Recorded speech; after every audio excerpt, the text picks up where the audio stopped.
Okay, that was Attack on Titan, Season 4, Episode 11. That is in my top 5 episodes, like, of all time. Like, or maybe 10. I don't know. I have too many favorite episodes. That was a great episode. I've never cried that way before. It was really weird for me. Like, I wasn't, like, emotional or anything. Like, in the moment, I was like, oh, this is crazy. They brought her back, influence, and then, like, everything started. Was it the perfectionism of it? I think so. I think so. And it was just so... It wasn't the first thing they brought back in the episode, so I expected it even less. And then the fact that they were in the house. Like, they went to... What, Kaya? Mm-hmm. They went to Kaya's house, or old house, and they were there, and you could see the axe, and, like, I saw the shot in my head, and, like, I don't know. That, like, I just started bawling, like, of, thinking about Sasha and how she's dead now, man. Like, that really hurt. And we know that the restaurant's we know the restaurant. Like, we know, like, and we the know who's there. Gonna be the chef there. Yeah. So everything is tying to Sasha. Like, this is insane. It's like, fucked me up, especially, man. Okay, so I'm not gonna say, like, Gabby hater or anything, because that's not necessarily the case. I think I've articulated myself pretty well, at least in discussions about how I feel about Gabby and why she frustrates me so much is because she is just a continuation of this cycle, and also everything she says is very hypocritical. And so sometimes it could just be like a little bit too much for me, where I'm like, which is kind of how I felt during this episode, but like in an endearing way where I'm like, oh my god, this kid, I want her to wake up. I want her to be more open-minded. I want her to realize that she is just going to continue on in this hatred and animosity until it literally breaks her. And I don't want that. Like, I see so much fun and so much good that I love about Gabby, and so to have her be... You want her to be a good person. Yes, because her holding on so tightly to this hatred is doing a massive disservice to her growth, her happiness, all of that. This is a person that at the moment thinks that the best path for herself is to die in some way. You know, she is doing herself a massive disservice of happiness, of wanting the best for herself. It's like she thinks that she has to be sacrificial here, that she just needs an answer and then she can die. And that is also something that's frustrating to me, because I never want a character to be so willing to walk toward death. I never love that. I mean, I love it from a narrative point because I want to root for that character to realize differently. But here with this was the perfect, I'm sorry if I'm going on a little bit too much. This was the perfect way to start a path of Gabby. You think a Gabby redemption arc's coming? I don't know Gabby redemption, but Gabby to at least realize that things are not as cut and dry as she's trying to make them out to be. I don't even think she's trying to make them cut and dry. I think, like, she's saying all these things, like, the way she was talking to Kaya was like, I wanted to be like, dude, you're an Eldian too. Like, she was like, your people did this. And I'm like, yeah, but they're also your people. So, like, a little hypocritical there, aren't we? I don't know. I could sit here and play devil's advocate again with it, because I do think that there are more complexities. Like, I think that Gabby knows that. Like right, of course she's she breaking. knows that. But, like, she wants to hold on to the information. I know, and saying the whole justification of, like, you're an Eldian too, aren't you being hypocritical? Like, that's the point, I think, and, like, to show where Gabby is. But again, I'm saying this I'm framing it. I'm not gonna play devil's advocate this time for it, because I have a different opinion about Gabby right now that is taking precedent. I love Gabby and don't want her to change. And you want to know why? This episode I realized, and I'm just going to start enjoying the series more because of it, Gabby's Borat. Like, Gabby's, like, running, like, came to America for the first time, God. hates Jewish people, and is calling them all devils, and is and needs to have the same type of redemption that Borat ends up having. Like, that's... My wife. That's my whole, like, worldview right now, is that God. Gabby is Borat. Well, I do like Borat, so that makes things a little more difficult here. Yeah. And like I said, I'm not a Gabby hater. She just makes me want to go, a little bit. Like, I really was happy with how Kaya handled herself there in that conversation. It's like when someone is trying to hold on and grasp something so much, they're hanging on for dear life. And Kaya just kept nailing her with the same question over and over again to really just like get it into her head that like, did her mother do that? Was she there? And that was the recall of Gabby saying to Falco, did you see it? Were you there? Gabby's already said to herself that she shouldn't be judged for the things that people that weren't her or lived before her did. And she is judging these people for the things their ancestors did. How can she not? Like she can by realizing she's also an Eldian. I'm being facetious. Like, how can she not in her character? Like, into what's true about... Like, we have to accept the facts at hand and the characters at hand, right? Because Falco's who you want Gabby to be. Falco's who I want Gabby to be in the broad scheme of things morally, right? You want, like, but Gabby, everything that the best character in anime, Kaya, said to Gabby this episode is incredibly obvious, right? And incredibly in your face, like, the fact that, well, Kaya's, my mom, what did she do? She didn't kill anybody. Oh, but, and Gabby reiterating like, oh, but no, this just happened to my people. You guys are still evil. And Kaya's been like, no, 4 years ago, before any attack, my mom wasn't a part of anything. That's all like very obvious, I think, even to Gabby a little bit, like to a certain extent. Of but course. It's just I find it so interesting the way that they're like using her. That's why the emotions are so heightened, is because she's aware of these things and she is trying to push them away. I'm like, it's hold such on a treat. To like indoctrination. It's such like a narrative treat to have her here, because they could have easily not had somebody like Gabby. I'm not like wishing her away. Yeah, I want to make that clear. Like, she's definitely, I think one of the things we appreciate about Attack on Titan is the different perspective, different POV, different people feel different ways as if they're all their own person. And so, yeah. They like. Gabby and Falco could be either dead right now, never written into the story, or back in Marley. But to see, like, I don't know, to see it play out is such a treat for me. Like, I don't rarely see anything executed as well in media. So I'm like, it's so interesting. So you want her to stay this way? I don't know if I want her to be redeemed. She killed Sasha. But then what would a future for her be if she doesn't realize that she's wrong? Death? Yeah. You could see them not doing redemption for this character and then her just dying in some attempt to get Zeke to answer her question or attempt to redeem the character itself. Like, either die for Falco, die for Kaya, that way, or just keep the character not redeemed, and it's because of that way is that she ends up dying. We're season 4, episode 11. Like, I think it would take some time to feel like a complete redemption or 180 of Gabby's character would be done. I don't think so.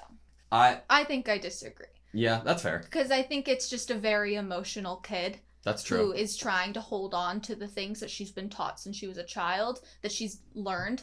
And to unlearn things, yes, can be a really long process, but people start those processes and they're long processes, and we might not see toward the end of it. Like, we might not see Gabby at the end of her working through unlearning things, and, we might not see the end. Like, we're not going to see 20 years in the future when Gabby's organizing charity events for Paradis kids. Like that's not, I get what you're saying. But you just want to see steps toward like a positive redemption. I think maybe a little less. I think that her quick emotions and her loud emotions are purely just because it's like a fight instinct. Yeah. Like, she feels like she has to defend herself. She feels like she has to hold on to these things. And I think once she loosens up that grip a little bit and she's shown that she can stop being so angry, then that is when she will at least mellow out. And I think even if we don't see progress in terms of her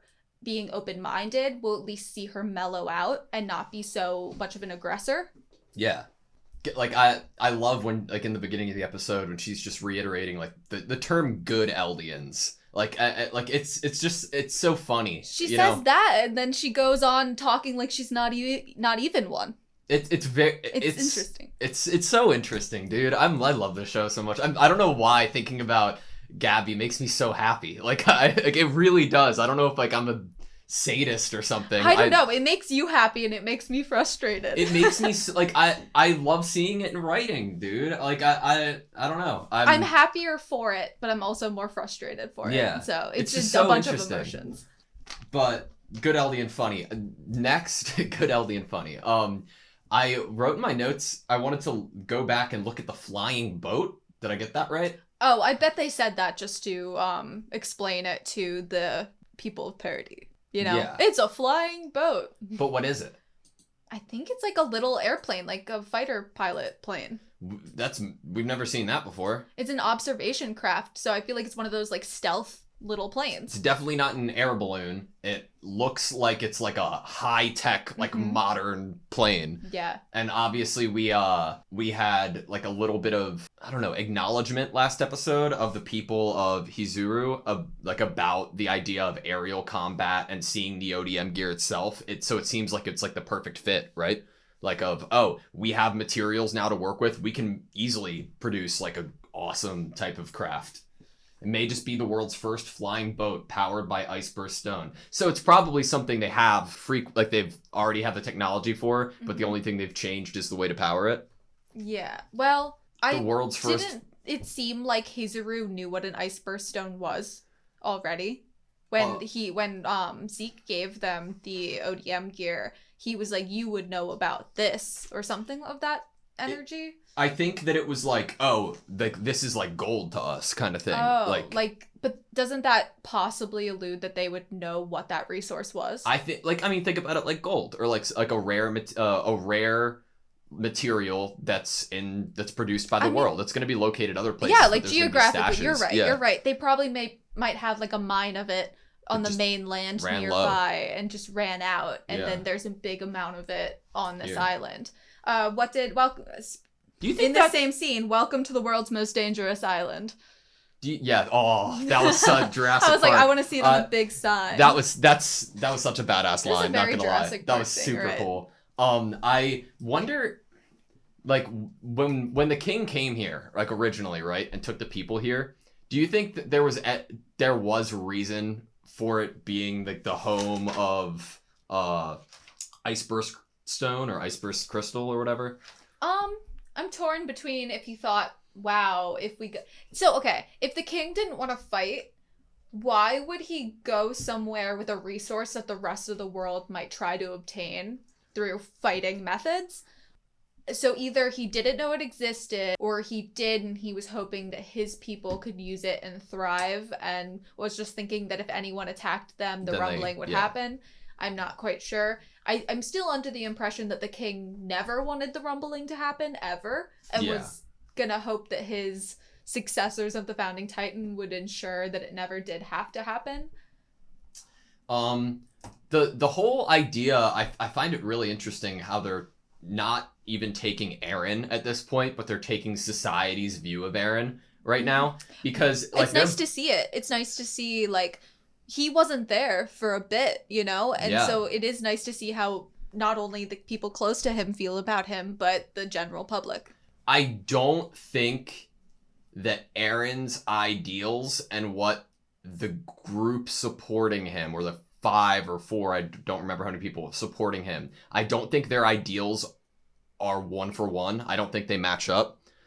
But I think that it's really interesting that they used Flock to do this, because it adds to it. Like, it makes so much sense. Like from the end of last season, whenever Erwin died, into now, and how they've treated his character. I find Flock is seeing Eren as the replacement of Erwin, in a way. Yeah, like, we need a devil, right? Like that kind of thinking. But he doesn't think Hanji cuts it. Bro, I don't think. I'm telling you, it's only a matter of time before like an insurrection, you know, or a revolt, especially if it's not like you have 6 months to wait. Oh my God, a surprise attack now. We need to do something, and our easy win, GG, is locked in the basement. We're gonna get him out. And if you can't trust your like most powerful weapon to try to hold back Marley attacking. Like, I don't envy Hanji's position at the moment. Like, I love Hanji. She was not... For all of the reasons that Levi articulated, other people articulated Erwin to be so good at his job, the reasons he was so good at his job, basically, like, cutting some ties with the humanity within him, an ability to be colder, an ability to be more like a human devil. Hanji is not that. She is an inquisitive, curious, fun, lighthearted scientist. Yeah.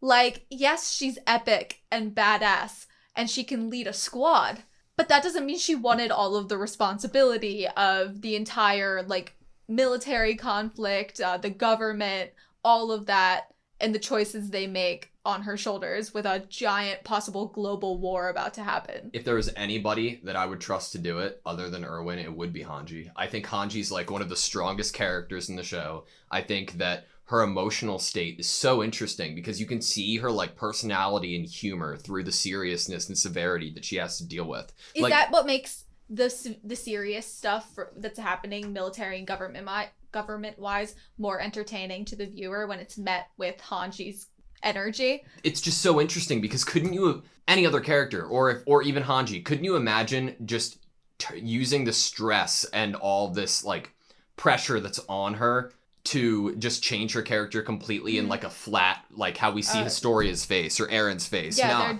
they're either disassociated, cold, it's like calculated, they're basically a robot, any of those things, but she is still very much Hanji. My favorite scene of her this episode was when everybody left and she was in the chair and like waving her arms. I was like, it was oh so my god. Hanji. I know. It's just so good. And like she was remembering what the dude said to her who was in the jail cell like the 2 seasons ago. Yeah, Interior Police. But oh my god, it was so good. I was like, what do you do if you're... One of the hardest positions I think a character is in right now is Hanji, because you're aware of this cycle, right? You're aware of it. She's walking on that line of like, she judged the Interior Police and now she's kind of doing similar things. Yeah, I don't know. She is aware of the cycle that's happening. And she is doing her best right now with every decision she's trying to make and trying to do what's best for herself, the world, and people in general, what's good. And she's still a part of the cycle. Like, how do you break out of it? It seems like the only way you break out of it is if you have power to, and Hanji doesn't. Most people don't. The only people who really have that power are the people with the power of the Titans. And are they trying to break the cycle? Should the cycle be broken? Is it a better outcome if the cycle's broken? What does it look like afterwards, Because you're going back to the whole, like, threat of the rumbling, right? If the rumbling happens, I guess the threat of the rumbling is technically, like, a good route, maybe, right? Like, yes, Hanji's like, oh, it's still a myth to us. Yeah. But still. I'm trying to think it through. Obviously, if you don't want to exist in this cycle that you've deemed to be inherently bad and wrong, and you're going to get attacked and your people are going to get killed, then killing the entire population of the rest of the world doesn't sound like a great idea, but I could see that. Threatening the rest of the world and putting them potentially in their place. I don't know. Do you believe that they're actually going to just use a small portion of the rumbling's power to threaten people? Well, or do you think about it, we didn't even know if that was possible. Or do you think that when like push comes to shove, Aaron's going to be like, all right, well, you gave me everything I needed to do a test run. Let's just do the real thing. Right, because then that also entails having trust in both Aaron and Zeke. And I just wrote this down quickly because I wanted to remember it. Because I really loved Hanji's main line to Aaron when they were on the airship about not trusting him anymore, that he trusted them and they no longer trust him. Yeah. But here in this conversation that Hanji had with Flock and the other people that gave up information, she does agree that it is possible that Aaron could be the person to lead them. And that shows a validation for me, and it fits her character, I think, a validation for me that she is not one that believes people are unredeemable to her. I think she could come to a point of trusting him again or believing in him again. He would just need to prove it to her. I don't think she's cut herself off from the possibility, and it might be seen as a weakness on her. Some people might see that, and I'm obviously speculating that I think that is the case for her. Not that it's a weakness, but that there's room in her heart to get to a point where she trusts him again, or at least gives him a little bit more leeway. So some people might think of that as a weakness, that she could possibly forgive him. Other people might think, oh, well, it's a smart decision. Why wouldn't you trust him? There's probably a bunch of all over the spectrum of that. Hanji's always trying to, like, completely understand the board, you know? And that's she wants what to I understand respect about everyone her. and everything. And that, because if you're trying to make the best decision possible, the best way to do that is understanding the situation that you're in, right? Like, and completely to that just be as educated as you possibly can before you make your decision, right? Mm-hmm. And I don't know. Hanji's just a great character.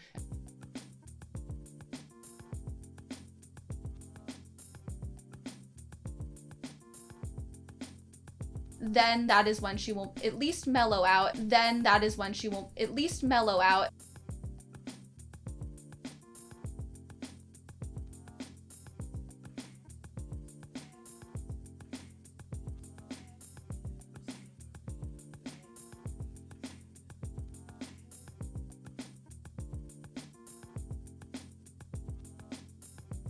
Then that is when she will at least mellow out.